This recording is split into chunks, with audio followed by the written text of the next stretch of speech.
முன்னாள் அமைச்சர்கள் தொடர்பான வழக்கில் உயர்நீதிமன்ற பதிவாளர் உச்சநீதிமன்றத்தில் பதில் மனு தாக்கல் செய்திருக்கிறார். இது குறித்தான விவரங்களை வழங்குவதற்காக செய்தியாளர் நிரஞ்சன் இணைந்திருக்கிறார். நிரஞ்சன், என்ன விவரம்? சக்தி, மிக மிக முக்கியமான ஒரு செய்தியை தான் தற்பொழுது புதிய தலைமுறை சார்பாக பிரத்யேகமாக நாம் வெளியிட்டிருக்கிறோம். தமிழ்நாட்டின் முன்னாள் மற்றும் இன்னாள் அமைச்சர்கள் தொடர்பான ஏற்கனவே முடிந்த வழக்குகளை மீண்டும் சென்னை உயர்நீதிமன்ற தனி நீதிபதி தானாக முன்வந்து விசாரணை எடுத்திருந்த விவகாரத்தில் சென்னை உயர்நீதிமன்ற பதிவாளர் தற்பொழுது உச்சநீதிமன்றத்தில் மனு தாக்கல் செய்திருக்கிறார். அந்த மனுவில் மிக முக்கியமாக குறிப்பிடப்பட்டிருப்பது, சென்னை உயர்நீதிமன்ற தலைமை நீதிபதி முன் அனுமதி கோரிய கடிதத்தை பார்ப்பதற்கு முன்பாகவே தனி நீதிபதி தனது விசாரணையை தொடங்கிவிட்டார். ரொம்ப எளிமையா நம்ம இதை சொல்ல வேண்டியதா இருக்கும், அப்பதான் இது புரியும். அதாவது முன்னாள் அமைச்சர்கள் மீதான இந்த வழக்கின் விசாரணையை தானா முன்வந்து விசாரணை நடத்துறதுக்கு அனுமதி கோரி தனி நீதிபதி 21/8/2023 அன்னைக்கு சென்னை உயர் நீதிமன்றத்துடைய தலைமை நீதிபதிக்கு கடிதம் எழுதுறாரு. நார்மலா டைரக்டா நம்ம போஸ்டல் எழுதுற மாதிரிலாம் இது எழுத முடியாது. அது ஒரு ப்ரொசீஜர் இருக்கு. அது என்ன ப்ரொசீஜர்னா, த்ரூ ரிஜிஸ்டர் மூலியமா தான், அதாவது உயர்நீதிமன்ற பதிவாளர் அலுவலகம் மூலமா மட்டும்தான் அது எழுத முடியும். அப்படி 23/8/2023 அன்னைக்கு சென்னை உயர்நீதிமன்ற பதிவாளர் அலுவலகம் தனி நீதிபதியுடைய அந்த முன் அனுமதி கோரிய கடிதத்தை சென்னை உயர்நீதிமன்ற தலைமை நீதிபதிக்கு அனுப்பி வைக்கிறாங்க. அந்த கடிதத்தை 31/8/2023 அன்னைக்கு தான் தலைமை நீதிபதி சென்னை ஹைகோர்ட்டுடைய chief justice, honourable chief justice அன்னைக்கு தான் பார்த்திருக்கிறாரு. ஆனா அப்படி பார்க்கறதுக்கு முன்பாகவே தனி நீதிபதி இந்த வழக்கின் விசாரணையை தொடங்கிட்டார். அதாவது, நான் இந்த மாதிரி சூமோட்டோ எடுத்திருக்கிறேன் அப்படின்ற ஒரு விஷயத்த சென்னை ஹைகோர்ட்டுடைய சீஃப் ஜஸ்டிஸுக்கு இவர் முன் அனுமதி, பிரயர் அப்ரூவல் அப்படின்ற ஒரு வார்த்தையும் அந்த கடிதத்தில் அவங்க பயன்படுத்தி இருக்கிறாங்க. சோ அதுக்காக அவங்க அனுப்பி இருக்கிறாரு. பட் ஆனா அதை சீஃப் ஜஸ்டிஸ் வந்து பாக்குறதுக்கு முன்னாடியே சிங்கிள் ஜட்ஜ், ஹானரபிள் சிங்கிள் ஜட்ஜான தனி நீதிபதி அந்த வழக்கின் விசாரணையை சூமோட்டோ ப்ரொசீடிங்ஸை தானா ஸ்டார்ட் பண்ணிட்டாரு அப்படின்ற விஷயங்களை இப்போ உச்சநீதிமன்றத்துக்கு சென்னை உயர்நீதிமன்ற பதிவாளர் அந்த பதில் மனுவா வந்து தாக்கல் செஞ்சிருக்காங்க. அதுடைய எக்ஸ்க்ளூசிவான இன்ஃபர்மேஷன்ஸும் அதுக்கான டாக்குமெண்ட்ஸும் தான் இப்ப நம்ம ஸ்கிரீன்ல பாத்துக்கிட்டு இருக்கிறோம். ஆனா இதுல நம்ம 2-3 விஷயங்களை இன்டர் பண்ண வேண்டியதா இருக்கு. அப்கோர்ஸ் நம்ம எந்த அளவுக்கு அதை பண்ண முடியும் அப்படின்றதான் நம்ம பார்க்கணும்.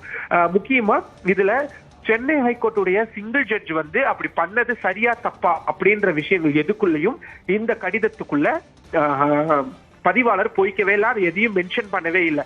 அவர் சொல்லியிருக்கிறதெல்லாம் ரொம்ப சிம்பிளான விஷயம் தான். அதாவது, முன் அனுமதி கேட்டு ஒரு கடிதத்தை எழுதுறாரு, அதை நாங்களும் ஹைகோர்ட் சீஃப் ஜஸ்டிஸ்க்கு நாங்க அனுப்பிச்சு வைக்கிறோம், அதை பாக்குறாரு. பட் ஆனா பாக்குறதுக்கு முன்னாடியே சிங்கிள் ஜட்ஜ் தனி நீதிபதி தனது சூமோட்டோ ப்ரொசீடிங்ஸை ஸ்டார்ட் பண்ணிட்டாரு அப்படின்ற விஷயத்த சொல்லியிருக்கிறாங்க. இதுல டெக்னிக்கலா நிறைய விஷயம் இருக்கு சக்தி. 2021 சுப்ரீம் கோர்ட் வந்து இந்த மாதிரியான சூமோட்டோ ப்ரொசீடிங்ஸை ஹைகோர்ட் எடுக்கிறதுக்கான வழிகாட்டு நெறிமுறைகளை உருவாக்குங்க அப்படின்னு ஒரு விஷயத்த சொல்லியிருந்தாங்க. அதுக்கு சீஃப் ஜஸ்டிஸ் ஆஃப் ஹைகோர்ட் வந்து மெட்ராஸ் ஹைகோர்ட் வந்து அதுக்கு வந்து கிரிமினல் ரூல்ஸ் கமிட்டி கிட்ட வந்து ரூல்ஸ் ஃப்ரேம் பண்றதுக்கு அவர் கேட்டிருந்தாரு. அந்த கமிட்டியும் சில பரிந்துரைகளை கொடுத்திருக்கிறாங்க. பட் ஆனா அது எதுவுமே நடைமுறைக்கு இன்னும் முழுசா வரல அப்படின்றதையும் நம்ம பார்க்க வேண்டியதா இருக்கு. சோ இதுக்கப்புறமா முடிவெடுக்க வேண்டியது சுப்ரீம் கோர்ட் தான். இவங்க வந்து என்ன நடந்திருக்கு அப்படின்ற விஷயத்த ஹைகோர்ட்டுடைய ரிஜிஸ்டார் வந்து சொல்லிட்டாரு. சோ இதுக்கப்புறம் அந்த சூமோட்டோவை எடுத்தது சரியா தப்பா, இல்ல அதுக்கு வந்து பிரியர் அவர் பாக்குறதுக்கு முன்னாடியே இவர் எடுத்தது சரியா தப்பா, அப்படி பார்க்கணும்ன்றது அவசியமா, அப்ரூவல் கிடைக்கணுமா, இப்படின்னு நிறைய கேள்விகள் நமக்கு எழும். ஆனா இந்த கேள்விகள் எல்லாத்துக்குமே இதுக்கப்புறமா ஹானரபிள் சுப்ரீம் கோர்ட் தான் வந்து விசாரணை நடத்தும் பொழுது முடிவெடுப்பாங்க. இந்த ரிப்ளைவை எப்ப ஃபைல் பண்ணிருக்காங்க அப்படின்றதையும் நம்ம பார்க்க வேண்டியது இருக்கு. 21/1/2024 ஜனவரி 29 தான் இந்த ரிப்ளை வந்து சுப்ரீம் கோர்ட்டுக்கு ஃபைல் பண்ணிருக்காங்க. சோ இந்த கேஸ் வரும் வாரம் 6ஆம் தேதி விசாரணைக்காக ஒத்திவைக்கப்பட்டிருக்கு. சோ அன்னைக்கு இந்த விஷயம் எந்த அளவுக்கு வருது அப்படின்றத பார்க்க வேண்டும். இது ஏன் ரொம்ப முக்கியமான ஒரு கேஸ் அப்படின்னா, அப்கோர்ஸ் நம்ம இத பொலிட்டிக்கல் லீடர் சம்பந்தமான விஷயம் அப்படின்றதுனால, இப்போ பார்லிமெண்ட் எலெக்ஷன் நெருங்கிட்டு இருக்கு அப்படின்ற சமயத்தினால இது கோர்ட்ல நடக்கக்கூடிய ஒரு சின்ன சின்ன மூவ்மெண்ட்ஸ் கூட பெரிய அளவுல இம்பாக்ட் ஆகும். சோ அந்த வகையில இது ரொம்ப ரொம்ப முக்கியமானது. நம்ம ஆக்சுவல் ஃபேக்ட் என்ன இருக்குதோ அதை வந்து நம்ம இப்போ ஒரு ஒரு ஊடகமா நம்ம வந்து ரெஜிஸ்டர் பண்ணிருக்கிறோம். சோ ஹைகோர்ட்டுடைய பதிவாளர் கொடுத்திருக்கக்கூடிய பதில இப்போ பிரத்யேகமா நம்ம வந்து பார்த்துக்கிட்டு இருக்கிறோம். ரொம்ப முக்கியமான ஒரு பொலிட்டிக்கல் சம்பந்தமான ஒரு கேஸ் அப்படின்றதுனால இது ரொம்ப முக்கியமான ஒரு வழக்காகவும் நம்ம பார்க்க வேண்டியதா இருக்கு. நம்ம மீண்டும் சொல்ல வேண்டியது அந்த டேட்டுகளை நம்ம சொல்ல வேண்டியதா இருக்கு. 21/8/2023 அன்னைக்கு முன் அனுமதி கோரி சூமோட்டோவா எடுத்து விசாரணை நடத்துறதுக்கான முன் அனுமதியை கோரி தலைமை நீதிபதிக்கு, ஹைகோர்ட்டுடைய தலைமை நீதிபதிக்கு கடிதம் எழுதுறாங்க. 23/8/2023 அன்னைக்கு பதிவாளர் அலுவலகம் அந்த கடிதத்தை தலைமை நீதிபதிக்கு அனுப்பி வைக்கிறாங்க.